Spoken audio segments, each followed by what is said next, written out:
သွားစေခန်းနဲ့တက်ဆိုင်တာလေးတင်ပေးပါလို့မေးထားတဲ့သူတွေအတွက်ပါသွားစေခန်းဆိုလို့ရှိရင်တော့ clinic ทันตกรรม clinic ทันตกรรมအဲ့လိုလဲပြောလို့ရတယ်လို့ clinic ทำฟัน clinic ทำฟันအဲ့လိုလဲပြောလို့ရတယ်ပြီးရင်ကိုကသွားလောက်တော့မယ်ဆိုလို့ရှိရင်အရေးဆုံးကိုသိရမှာကသွားပါဇက်ထဲကသွားကိုฟันကိုကသွားပိုးစားတယ်ဆိုရင်ฟันผุသွားပိုးစားတဲ့သွားကိုမှဖာချင်တယ်ဆိုလို့ရှိရင်เนาะอุดฟันตัวကြီးချို့ချင်တယ်ဆိုလို့ရှိရင်တော့ขุดหินปูน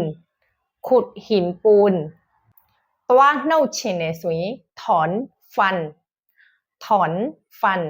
သွားနာတယ်ဆိုရင်ปวดฟัน